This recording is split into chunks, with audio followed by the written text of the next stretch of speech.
دوستو، جب ہم کوئی کاروباری لین دین کرتے ہیں، کیا ہم فوراً بغیر جانچ پڑتال کے، بغیر گفت و شنید کے، بغیر بزنس پرسن جس کے ساتھ ڈیل کرنے جا رہے ہیں ملے ہوئے پیسہ دے دیتے ہیں؟ نہیں نا. اسی طریقے سے فری لینسنگ از نو ایکسیپشن ایز ویل.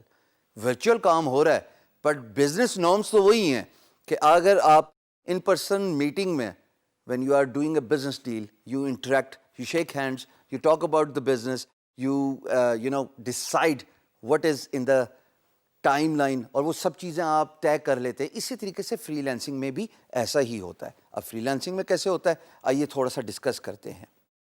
دیکھیے، فری لینسنگ میں جب آپ پروجیکٹ اسکوپ، پہلے تو آپ کے لیے پروجیکٹ ایوارڈ کروانا بہت ضروری ہے. اگر آپ نے پروجیکٹ ایوارڈ کرا لیا، یا اس سے پہلے والی ڈسکشن میں بھی بہت سارے فری لینسرز ایوارڈ کرنے سے پہلے بہت ساری جو کنفیوژنز ہوتی ہیں، جو مائل سٹونز ڈیلیوریبلز ہوتے ہیں، ان کو فگر آؤٹ کرا لیتے ہیں، ان کو طے کروا لیتے ہیں. آپ بھی ایسے ہی کیجئے کہ جب آپ کو پروجیکٹ کا پی ایم بی کھل جائے، یعنی کہ میسج بورڈ کھل جائے، تو آپ امپلائر کے ساتھ سب سے پہلا کام یہ کیجئے کہ آپ پروجیکٹ کا سکوپ طے کیجئے. یقین جانیے میں نے مار کھا کے سیکھا ہے دوستو، 15 سال کی مار، پریشانیاں، پیسہ لوز کر کے سیکھا ہے کہ اگر آپ پروجیکٹ کا سکوپ انیشیلی ڈیفائن نہیں کرتے، آپ پروجیکٹ کے بیچ میں پیسہ لوز کرتے ہیں، اپنا ٹائم لوز کرتے ہیں، اور سب سے امپورٹنٹ بات، آپ امپلائر بھی لوز کرتے ہیں. ایک پوٹینشیل امپلائر جو آپ کو بعد میں بہت زیادہ کام دے سکتا تھا، لیکن چونکہ آپ نے طے ہی نہیں کیا، معاملات ہی نہیں طے کیے، ڈیلیوریبلز طے نہیں کیے، مائل سٹونز نہیں طے کیے، ایکسپیکٹیشنز نہیں طے کی، نقصان کیا ہوا؟ دونوں کا ٹائم کا ضیاع. پروجیکٹ سکوپ ہوتا کیا ہے دوستو؟ مثال کے طور پہ ایک ایگزامپل میں دیتا ہوں. ایک پروجیکٹ گرافک ڈیزائننگ ہے. کیونکہ میں گرافک ڈیزائنر ہوں، میں اپنے حساب سے بتاؤں گا. ظاہر ہے آپ کی جو بھی سکل سیٹ ہے، آپ کی جو بھی ایکسپرٹیز ہے، آپ میری جو ایگزامپل ہے اس کو اپنے پروجیکٹ سکوپ میں ڈیفائن کر لیجیے گا. چلیے جی، لوگو ڈیولپمنٹ یا ڈیزائننگ، پرائس ہے $100.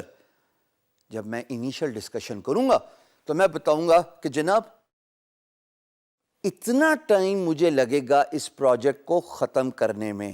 سو the first and the foremost important thing is time it will take to complete the assignment. That is the first thing I need to decide with my employer.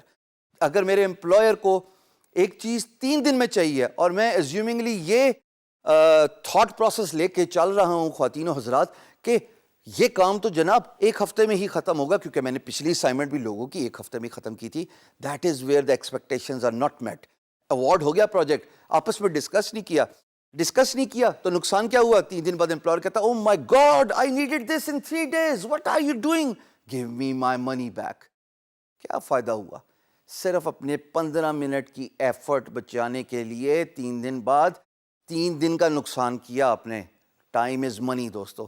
So it is very important that you decide the timeline of the project.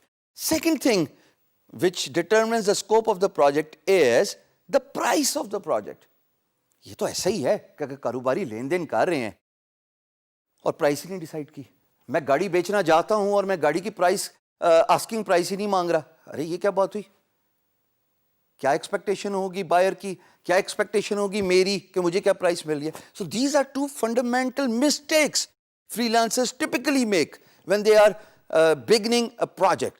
Scope determine کیجئے project کے start پہ، چاہے 1 ہفتہ لگ جائے scope کی determination میں. N ممکن ہے امپلائر وہ پرائس آپ کو دینے کے لیے تیار نہ ہو. اپنے رائٹ کے لیے فائٹ کیجئے، اپنی ویلیو پروپوزیشن اپنے امپلائر کو دیجئے، بتائیے کہ آپ کی کیا ورتھ ہے، بتائیے آپ کا پورٹ فولیو بول رہا ہے آپ کے اس پرائس کو ایگزیکٹلی ڈٹرمن کرنے میں، اس پرائس کو جسٹیفائی کرنے میں. So this is very important to decide the project scope in the very beginning of the project in order to avoid any pain down the road.